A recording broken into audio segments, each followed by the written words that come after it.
welcome to another episode of Lexitecture, a podcast about words by word nerds and for you. My name is Ryan, and in each episode, my friend Amy and I will be talking about our two favorite words of the week, looking at their origins and history, and generally chatting about how they got to where they are today.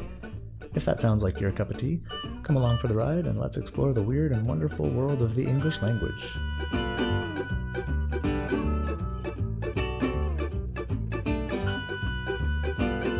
Today's episode, Produce Petrichor. Okay, do you want to go first this time? Yeah, sure. Okay, take it away. So, the word that I have chosen to talk about today is Petrichor.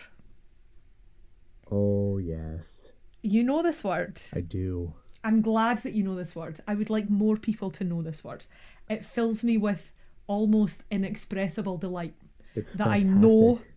I know that there is a word for this thing. Yeah. So, for those who are not familiar with Petrichor, I'm never quite sure how to pronounce it, and that's one of the things that I like about it. It's defined by Wikipedia, always my first port of call, as the earthy scent produced when rain falls on dry soil.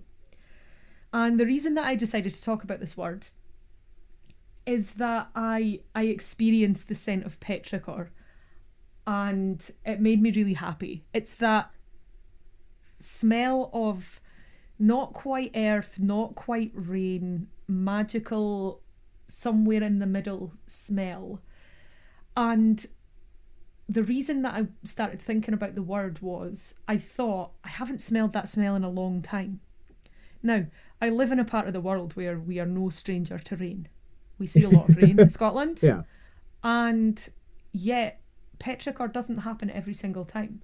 Mm-hmm. You don't always smell rain. You don't always get that sense of that weird, earthy but not quite earthy smell.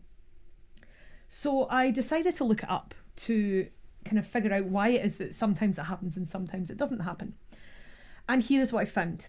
Okay. The term was coined in 1964 by two Australian CSIRO researchers for an article in the journal Nature. In the article, the authors describe how the smell derives from an oil exuded by certain plants during dry periods, whereupon it is absorbed by clay-based soils and rocks. During rain, the oil is released into the air along with another compound, geosmin, a metabolic byproduct of a certain actinobacteria, which is emitted by wet soil, producing the distinctive scent. In a follow-up paper, Bear and Thomas, the two researchers who came up with this word, showed that the oil retards seed germination and early plant growth. So, the reason that Petrichor doesn't happen every time it rains is that there must be a period of dryness before that rain. Right. And that is exactly what had happened. We've been experiencing pretty good weather round about sunny Dundee. Right. And when this rain started to fall, and you tend only to experience Petrichor at the start of a rainfall, if you happen to be out and about when the rain starts falling. And so it's the Wikipedia article continues to talk about various other ways, ways that the scent has been recorded and experiments that have happened around about it. And it says that when a raindrop lands on a porous surface, air from the pores forms small bubbles, which float to the surface and release aerosols. Such aerosols carry the scent, as well as bacteria and viruses from the soil. Raindrops that move at a slower rate tend to produce more aerosols. This serves as an explanation for why the Petrichor is more common after light rains. And again, this kind of fed into the question that I had, why don't we have it every time? So, having defined the word, which interestingly is not in my print version of the OED, I'm sure you would find it in the OED online, but because I keep forgetting to do it, I have not yet signed up through my local library for access to the OED online. It is something that you can get via most British libraries, if you remember, but I haven't gotten around to doing it. The word is constructed from two Greek words, both of which are interesting. So the first one, Petra, means stone, as in biblically, Peter, the rock upon which I shall build my church. Yep, right. Also as in words like petrify, which originally meant to turn to stone, and later gained the... Yeah, exactly. Later gained the notion of being afraid because, turning to stone as in freezing because you're frightened. Right, yeah. And the second word, ichor, is defined as the fluid that flows in the veins of the gods in Greek mythology. Mm-hmm. Now this is an interesting word. Sometimes pronounced ichor or ichor. I've always known it as ichor. So it's this ethereal fluid that is the blood of the god or other immortals. And the notion is that because gods are not human, they don't have the same biology as us. Right. They do have a fluid that sort of enlivens them, and that is this ichor. Sometimes petrichor is defined as stone breath, which is quite interesting. I've seen stone breath given as an explanation for that peculiar scent that you get at the start of rainfall. But in fact, stone blood is probably a better one. Although blood seems to sell ichor a little bit short. So, Cowper, in his translation of the Iliad of Homer, says, "We are not to understand that the poet ascribes the immortality of the gods to their abstinence from the drink and food of man, for most animals partake of neither, but the expression is elliptic and requires to be supplied thus. They drink not wine, but nectar, eat not the food of mortals, but ambrosia. Thence it is that they are bloodless and from death exempt." So rather than simply ichor equals blood, there's this sense that it's better than blood. Mm-hmm. In the same way that nectar and ambrosia, the food and drink of the gods, is better than even the finest food and drink of the gods. And then, as I continued to read about ichor, I discovered that the word ichor is also used in pathology, in medicine. And it's an antiquated term for a watery discharge from a wound or ulcer with an unpleasant or a fetid smell. And so you think, how have we gone from this beautiful, ethereal, better than best fluid that enlivens and powers the gods to basically putrid pus? Yeah. And the best that I can find. I'm you know how I like to take liberties with these things. Yeah. I always do. It's more fun that way. The citation that I have here says, "The Greek Christian writer Clement of Alexandria used ichor in the ancient medical understanding of a foul-smelling watery discharge from a wound or ulcer in a polemic against the pagan Greek gods." So, in other words, why did this beautiful, serene, ethereal fluid come to mean something that you would seriously freak out about if you got it on your hands? Pure propaganda. Yeah. So the rise of Christianity had to mean the fall of the pagan Greek gods. So that's one of the ways that this was achieved. So Clement of Alexandria decided to slur the gods by bringing the notion of ichor and the everyman's experience of ichor very much down to earth. Not only making it something that's real and tangible and perceivable, something that is actively disgusting. So, wow. Stone blood, stone breath, stone substance that powers the gods, or the Greek Christian meaning, if you like, given that it's a smell that comes from the oil produced by bacteria, all meant that petrichor was a great deal more interesting than I thought when I started to research where the word had come from. That's fantastic. I've always loved the word and the thing that it describes. But it's that's I hadn't actually, I'd never bothered somehow to break it down into the ichor of the earth as an interesting. Yeah, that's cool. I really loved the development into pus too. It's just so very so very human. Yeah, definitely is. It definitely brings it down from special blood, eh? Place. Well, your special blood smells. Yeah, it stinks and it's disgusting and it comes out of blisters. So there.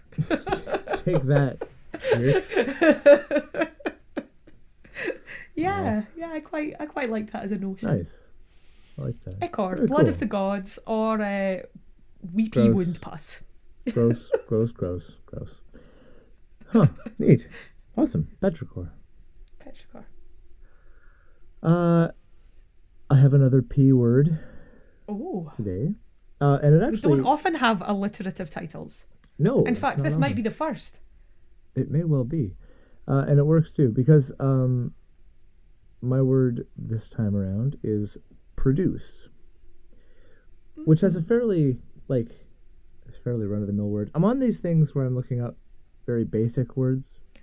Often those are the most interesting. And I just kind of have interesting little backstories to them.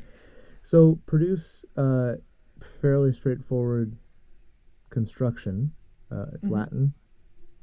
So the pro is the prefix, and it comes from educere, which is to lead, which is where we get words like duke, and like so from leader, from all these different words that result in hierarchical titles are interesting as well. But so shares a root with the word duke and duchess, which I think is kind of interesting. My favorite example of that is ductile, as in the property of metal, which means it can be laid out. In other words, it can be drawn into a long shape. Yeah.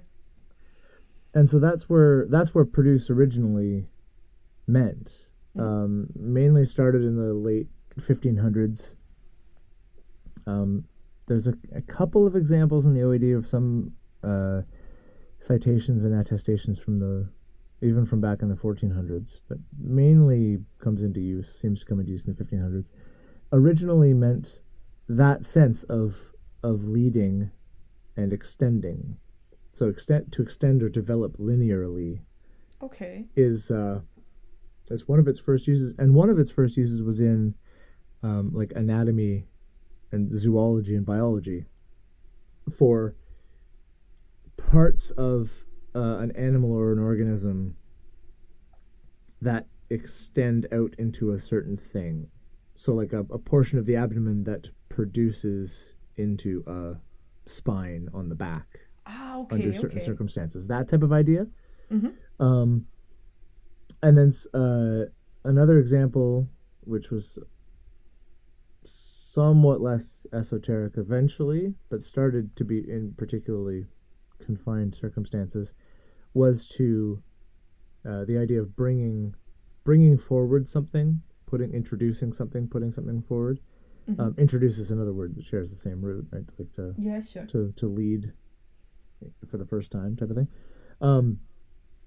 as in an introduction to lead someone else. So to produce evidence in court was one of the specific kind of technical uses of it, or to produce a witness, and that dates back to the mid 1400s. And then there was this weird different use of produce that involved the theater, but not necessarily in the same sense that we use it now. It wasn't in the same sense to produce a play. It was more to simply the act of putting it in front of people. I haven't quite nailed down why there's a difference, because there are two different OED entries for this. One is the earliest to produce a star. So you promote a particular singer or musician or actor, or, well, not actress at the time, but you get the idea. Yeah, sure. As in to promote them or put them in front of people. I guess it's more of the physical act of putting them on stage, I think, is where the different sense is, because it's not until the 1830s that adapts to the more general sense of to produce a play or later on a film, as in to have your hand on the entire process from start to finish and be kind of the overseer of how it is made and presented and put together. Yeah, sure. Marketed and put together. I've often wondered too about the notion of a production. As in production values, and that ties into what you're saying about the theatre having its own sense for this word produce, because we don't tend to mean anything else when we say a production. We mean a play, a TV show, maybe a film, but it tends to be an on-stage event, doesn't it? Have you seen the production of Wicked, or whatever it is that's going? Whereas producers, like a producer, records have them, TV shows have them, movies have them, stuff like that. But it's that I found kind of interesting. It kind of, obviously, as you can hear, tripped me up a little bit as far as where that line is drawn between those two different uses. But there does seem to be a difference there, and I guess it makes sense that in the earlier versions it's much more kind of specific. None of the other media really existed at the time, other than the stage, for kind of artistic creation. So it's more just the physical shoving someone out onto the stage from the wings type of thing. And then in the mid to late 1500s, it started to be more commonly used as just to bring something into existence. Okay. The idea of producing a product, or indeed having a product. Like the verb comes way earlier than the noun. Right. So it's not the other way around. It's sometimes you'll have like a concrete thing, and then to do something with that thing, the noun lends its name to the verb. Yeah, sure. The verbification of a noun. But that didn't happen this time. It was the other way around. The nounification of the verb. The nounification of the nounification verb. Is definitely not a word. It is now. It should be. It is now. It is now. We have thus proclaimed it. I suppose I'm stuck on the theatre again, because while a production, as in a stage production, is a thing that you can see and experience, it isn't really a concrete thing. You know what I mean? It's kind of somewhere in between a concrete object and a completely abstract concept. So in that sense, I suppose it makes sense that the product that, these days a product can refer to all sorts of things that are very much concrete objects. But to produce, to create a production of a play or a musical or whatever type of production it is that you're creating, it's not as though you can then hold that in your hands and say to someone, look what I made. So I suppose it does make sense that the verb very much predates the noun. Because not all the things that are made end up in boxes, things that you're able to hold. Yeah, exactly. Just the only other thing I thought was kind of cool in my travels is that under the to bring into existence theme, I found a delightful example of that time before which words were really settled. The pre-dictionary days of the 16th century, like when people I've come over all warm and fuzzy. A little bit fast and loose. So there's a work called A Treatise on the Trueness of the Christian Religion from 1587. And trueness, just to start things off, trueness is spelled Trewnesse. Brilliant. Which is fantastic. And so the citation for the meaning of the word produce, as in to bring into existence, is as follows. The one is the producer or yielder forth. The understanding is the thing produced or yielded forth. Oh, yielder forth. Yielder There's forth. a word that we need. as a substitute for producer is one of my favorite things I've discovered in a long time. And the fact that the thing produced can be called the yielded forth.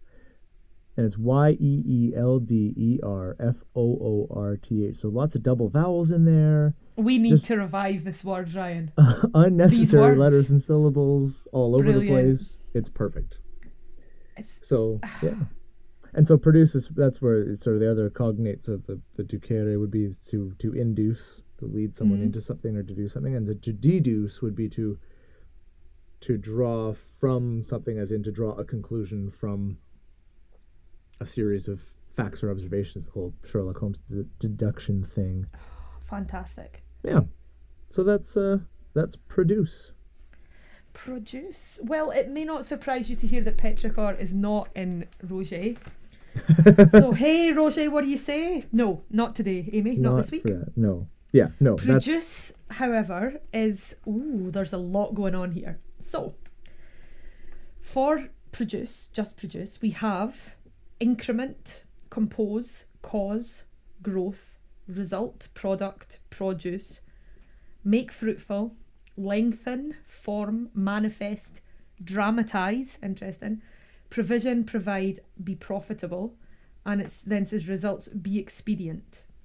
We then have producer, and the synonym given for producer is stage manager. So again, that kind of theatrical flavour about the word. We then have product, numerical result, which was a definition that hadn't come to me at all. You know, the product of a sum. Then, right. Oh, of course. Yeah. Yeah. Event, effect, product, representation, or earnings. For production, we have increase, composition, causation, product, production, productiveness, manifestation, dramaturgy, and business. We also have categories for production line, productive, and productivity. Mm-hmm. So I like dramaturgy a lot. There aren't enough urgy words, really, are there? Metallurgy and dramaturgy are the only two I can currently think of. But I love thinking about the interplay of those things. There's a lot of different ways you could go with that, metaphorically speaking. Yeah, very cool. Absolutely. Awesome. Yeah. Good word. Produce Petrichor. Petrichor produce. Ooh, nice. As soon as you said produce, I thought produce. And then when you said produce, I thought produce. It's just the kind of brain I have. At some point I'd like to look into how the actual stress pronunciation. Changed? Yeah, like how generally speaking a verb has the stress on the second syllable, whereas the noun form would have it on the... So to record something versus a record. Yeah, sure. Or to produce produce. Just how that works. So that's interesting.